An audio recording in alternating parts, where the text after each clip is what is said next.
What is going on, guys and gals? It's your boy J-Love coming at you with another video about non-steel and steel hotshot, about medium duty hauling, about trucking in general. In this video, we're going to be talking about growth and we're going to be talking about profit and how to keep that profit high. First off, thank you guys for being here. Thank you guys for being a part of this channel. Thank you guys for supporting me, for liking, commenting, and subscribing.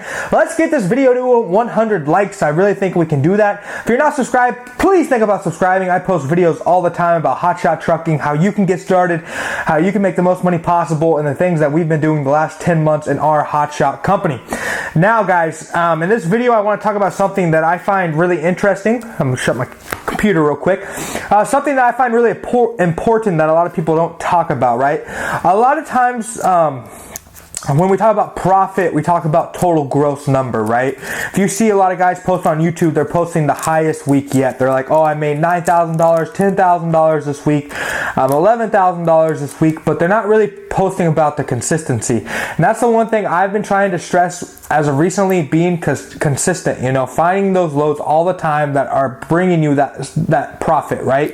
And for you to make the most amount of profit on a load, well, that goes hand in hand with your rate per mile, basically, right? So you figure out your cost per mile. What does it cost for me to move my truck no matter what, right?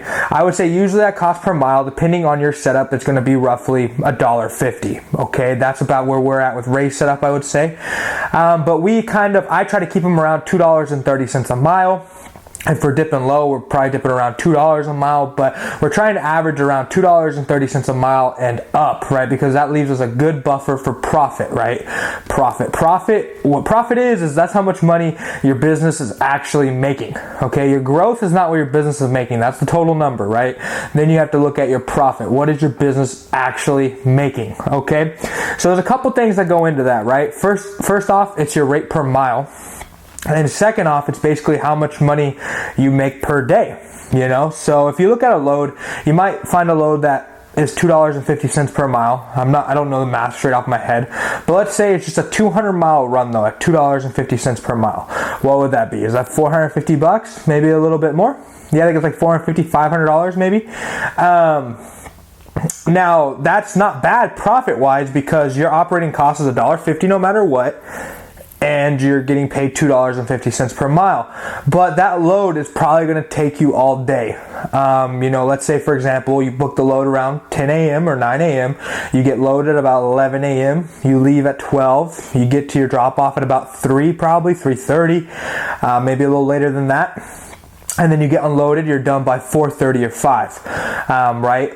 Even if you were able to do that all in one day, and maybe it even went a little bit quicker, the chances of you being able to book another load if you're dispatching yourself, or even hiring a dispatcher and giving them the ability to find a shipper that's going to load that late, or find a shipper that's going to load you that late so that you as a carrier can move that load, is pretty low, right? So you basically just sold that day for $500. Now your profits are high, but your gross isn't exactly where it needs to be, right? Because you just missed, you basically have 5 days to gross. Obviously you're going to drive over the weekend. You're not really going to have many pickups on the weekend or drop-offs. I've picked up or dropped off probably maybe 5 times over the weekend in the last 10 months, so it's not really common. So you really have 5 days to drop loads off and, you know, factor those loads or get paid on those loads and make that money, right? So really what I like to do for our company is I like to have in my mindset, okay, I want to make on average $1,000 a day at $2.30 or more per mile. Okay, that's kind of what goes through my mind, right? If we need to sacrifice the growth, so if we need to sacrifice that $1,000 to maybe $800 or $750 or $700, that's okay, but I want to keep the rate per mile high because that's where the profits are going to come from. If we have less of a growth at the end of the week, but our per mile is better, our profits are still going to be pretty high. Obviously, we want to keep the growth up. We want to keep the growth at least $7,000 per week. You know, that's our goal, to hit $7,000 per week. You know, over the weekend, obviously you're not going to be dropping off, but you find a load big enough to max out those days over the weekend to drop off of maybe a $3,000 load on Monday that makes up for the fact that you couldn't drop off during the weekend, right?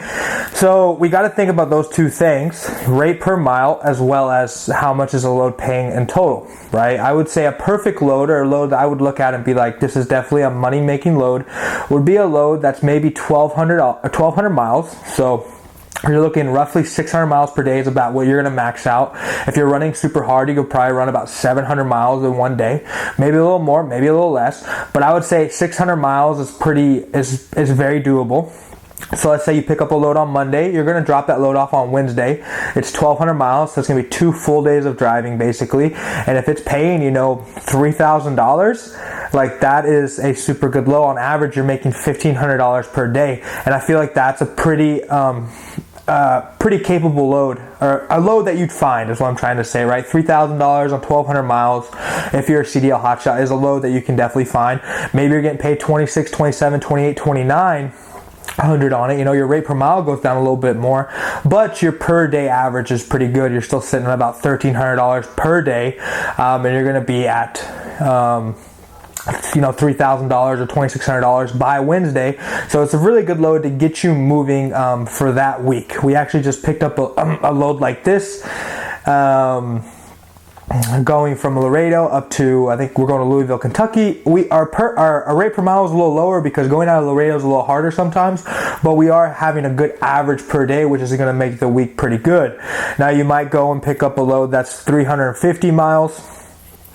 Paying about $2.50 per mile. You're like, I don't know how much that'd be, $900, $850. Now that profit on the rate per mile is still good, but your gross isn't as high as it possibly could be. Our goal is the more miles you drive at a good rate per mile, the more money you're gonna make, right? So even though you might get a better rate per mile for a shorter load, your total gross number isn't gonna be probably where you want it to be. But your profits are still going to be pretty high compared to the miles that you drive, to the amount of money you're making. So I want you guys to kind of take that into consideration when you're booking loads, when you're planning out your weeks, when you're thinking, how much money do I want to make this week? If I'm wanting to make $7,000 in 1 week, that's $1,000 per day. So any loads I book, I need to be averaging $1,000 per day. If I pick up a load on Monday and drop it on Tuesday, it needs to be at least $1,000. And it'd be really awesome if that $1,000 was made off of 300 miles or 350 miles, because then your profits are going to be as high as your gross is going to be. But I think a lot of people who post these videos saying, I made $9,000 this week, but they're driving, tons and tons of miles to do it, they might have made more profit if they just would have grossed less money and made had a better per mile, rate per mile. And so there's a lot of stuff to think about when you're talking about this stuff. I just want to make this video to kind of talk a little bit about what's been going on in my mind recently, kind of thinking about, what's the weekly number we want to hit, how much do we need to do per day, how many miles are we trying to drive per day to make that amount of money, and just go from there, guys. So yeah, even if the per mile is really good, but it's a shorter run, for you to be able to gross those big numbers per week, you're going to need to be driving more miles per day at a good rate per mile. So that's basically what I want to be talking about today, guys. Thank you so much for being a part of this channel, and I hope you all have a great day.